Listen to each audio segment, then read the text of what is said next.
ஓகேங்களா. ஸோ நம்ம என்ன பார்க்க போகிறோம் அப்படின்னா ஆர்ஆர்பி ஆஃபீஸருக்காக இருக்கட்டும் இல்லை கிளர்க்குக்காக இருக்கட்டும் சேம் ப்ராசஸ் தான். பட் கிளர்க்குக்காக இருந்தது அப்படின்னா இன்டர்வியூ மட்டும் கிடையாது. ஓகேங்களா. ஸோ இங்கே பாருங்கள் ப்ரிலிம்ஸ் மெயின்ஸ் இன்டர்வியூ. ஓகேங்களா. அண்ட் தென் வந்து பார்த்தீங்கன்னா exam rounds IBPS RRB scale 2 and 3 இது வந்து யாருக்கு அப்படின்னா டேரெக்டாக வந்து லைக் அதுலேயே வந்து பார்த்தீங்கன்னா ஃபினான்ஸ் ரிலேட்டடாக ஸ்பெஷலிஸ்ட் ஆஃபீஸர்னு எடுப்பாங்க. ஸோ அவங்களுக்காக. ஓகேங்களா. நெக்ஸ்ட் ஸோ உங்களுக்கு பேசிக்கான ஒரு ப்ரிலிம்ஸ்க்காக நீங்கள் குவாலிஃபை ஆகணும் அப்படின்னா ப்ரிலிம்ஸ் குவாலிஃபை ஆகணும்னா நல்லா புரிஞ்சுக்கோங்க, தமிழ்நாடு லெவலில் எல்லாருமே எழுதக்கூடிய ஒரு தேர்வு இதுதான். ஏன் அப்படின்னா இதில் மேக்ஸிமம் என்ன இருக்காது அப்படின்னா ஆங்கிலம் வருது இருக்காது, ப்ரிலிம்ஸ் லெவலில் உள்ள போகிறது. பட் மெயின்ஸுக்கு தேவையான கண்டிப்பாக தேவை தான். So reasoning and then numerical எபிலிட்டியில் கண்டிப்பாக ஸ்ட்ராங்காக இருக்கணும். ஓகேங்களா. ஸோ நெக்ஸ்ட்டு ஐபிபிஎஸ் ஆர்ஆர்பியோட மெயின்ஸ் பேட்டர்னில் வந்து பார்த்தீங்கன்னா அடுத்து reasoning paper, general awareness, numerical ability, English language and then computer paper. ஓகேங்களா. இது எல்லாத்துக்குமே நீங்கள் இம்பார்ட்டன்ஸ் கொடுத்தே ஆகணும், வேறு வழியே இல்லை. ஓகேங்களா. ஸோ அண்ட் தென் இது வந்து பார்த்தீங்கன்னா அவுட் ஆஃப் 200 கொஸ்டின் 200 மார்க் அந்த மாதிரி இருக்கும். ஸோ டீட்டெயிலாக சிலபஸ் பார்த்தீங்க அப்படின்னா puzzle and then seating arrangement தான் ரொம்ப ரொம்ப ரொம்ப முக்கியமானது. அதுக்கப்புறம் சில இதெல்லாம் வந்து பார்த்தீங்கன்னா ஸ்கோரிங் டாபிக்னு சொல்லுவாங்க.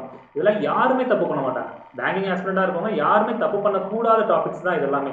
மேக்ஸிமம் வந்து பார்த்தீங்கன்னா coding, decoding, blood relation, analogy கூட சில டைம் வந்து ஃபோக்கஸ் மாறும். பட் மேக்ஸிமம் வந்து கரெக்டாக போடுறாங்க. Ranking and time, number series வந்து சில டைம் வந்து பார்த்தீங்கன்னா ஈஸியாக இருக்கும், டஃப்பாக இருக்கும். மேபி 5 கேட்கலாம். இப்போ இதுலேருந்தே உங்களுக்கு பார்த்தீங்கன்னா கிட்டத்தட்ட வந்து 35 கொஷின்ஸில் 20 கொஷின்ஸ் இதுலேருந்தே வந்துடும். ஓகேங்களா. நெக்ஸ்ட் வந்து பார்த்தீங்கன்னா இந்த இதெல்லாம் பேஸ் பண்ணி statement assumption, statement கன்க்ளூஷனு, statement argument இது எல்லாமே ஒரே டைமில் கேட்க மாட்டாங்க. ஏதாவது ஒரு பேட்டர்ன் வந்து மாற்றி கேட்டுகிட்டே இருக்கும் ஷிஃப்ட் வைஸ். ஓகேங்களா. இம்பார்ட்டன்ட் நீங்கள் பார்க்க வேண்டியது என்ன, சீட்டிங் அரேஞ்ச்மெண்ட், பசில், இது ரெண்டு தான் ரொம்ப ரொம்ப இம்பார்ட்டன்டாக பார்க்கணும். மினிமம் 15 மார்க் வந்து 35 கொஷனில் 15 கொஷின் கேட்போம். ஓகேங்களா.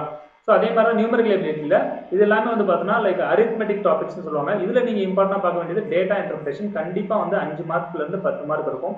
ரிமைனிங் இருக்கிறது எல்லாமே ஸ்பிட் ஆகும். ஓகேங்களா. ஸோ அதுவும் இல்லாமல் சிம்பிளிஃபிகேஷன் மேபி 5 மார்க் வரலாம். ஓகேங்களா.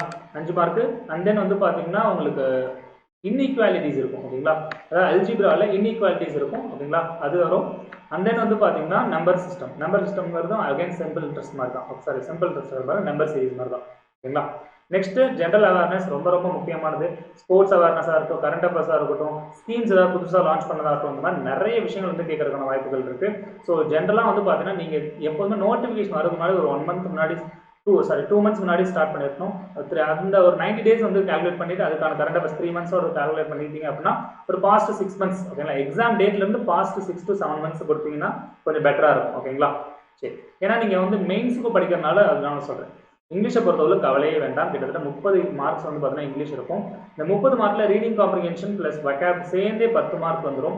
அண்ட் தென் வந்து பார்த்தீங்கன்னா உங்களுக்கு ஜம்பிள் ஸ்டேட்மெண்ட்ஸ் மேபி 5 ஸ்டேட்மெண்ட்ஸ் வரலாம், அல்லது கிளாஸ் டெஸ்ட் வரலாம். மாற்றி தான் கேட்பாங்க. ஓகேங்களா. ரிமைனிங் எல்லாமே கலந்து தான் வரும். ஸோ இங்கிலீஷை பற்றி நீங்கள் கவலையே பட வேணாம். நான் நோட்டிஃபிகேஷன் வந்தோடனே செஷன் ஆரம்பிச்சிடுவேன். நம்ம ரெகுலராக போகணும். இல்லை சார் எனக்கு உங்கள் மேலே நம்பிக்கை இல்லை அப்படின்னு நீங்கள் ஏதாவது நினச்சிங்க அப்படின்னா இபிஎஃப்ஓக்கு கிட்டத்தட்ட 40க்கும் மேற்பட்ட வீடியோஸ் எடுத்து நான் வந்து எதில் அப்லோட் பண்ணியிருக்கேன் அப்படின்னா பிளேலிஸ்ட் வந்து கிரியேட் பண்ணி அதில் வந்து அப்லோட் பண்ணியிருக்கேன். போய் பாருங்கள் எப்படி நம்ம அப்ரோச் பண்ணுறோம், ஸ்டூடெண்ட்ஸோட ரிவ்யூஸும் பாருங்கள். ஓகேங்களா.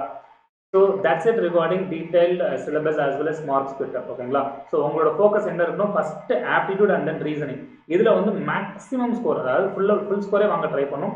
அடுத்து இங்கிலீஷ் அண்ட் தென் வந்து பார்த்தீங்கன்னா ஸ்டாட்டிக். இது வந்து பார்த்தீங்கன்னா வந்து இன்னவிட்டபிள் அப்படின்னா அதை வந்து தவிர்க்கவே முடியாது, நீங்கள் படிச்சு தான் ஆகணும். இங்கிலீஷ்ங்கிறது ப்ரிலிம்ஸுக்கு ஒரு லெவலில் வந்து உங்களுக்கு வந்து கஷ்டமாக இருந்தாலும் மெயின்ஸுக்கு நீங்கள் அட்லீஸ்ட் வந்து அதில் கிளியர் பண்ணுற அளவுக்காக என்ன பண்ணணும், படிக்கணும். அதாவது தமிழ் மீடியத்துலேருந்து வர பசங்க, உண்மையாலுமே ஸ்ட்ரகிள் பண்ணிட்டு இருக்க பசங்க, உண்மையாலுமே இதை நீங்கள் வந்து லைக் ஒரு ஸ்டாண்டர்டான விஷயத்தை கற்றுக்கிட்டீங்க அப்படின்னா கண்டிப்பாக லைஃப் ஃபுல்லாகவே யூஸ்ஃபுல்லாக இருக்கும். இங்கிலீஷை வந்து பயப்படாதீங்க. ஓகேங்களா. சரி, ஸோ ஏதாவது டவுட்ஸ் இருந்தது அப்படின்னா இந்த டெலகிராம் சேனலில் வந்து ஜாயின் பண்ணிக்கோங்க. நாங்கள் கொடுக்கக்கூடிய அனைத்து இதுவுமே வரும். இல்லை அப்படின்னா என்னுடைய மெயில் ஐடியான pratap.m@ada247.comக்கு மெயில் பண்ணுங்கள். ஓகேங்களா. எந்த ஒரு கோர்சஸ் பர்ச்சேஸ் பண்ணுறதா இருந்தாலுமே Y616 யூஸ் பண்ணுங்கள். So thank you all, wish you all success.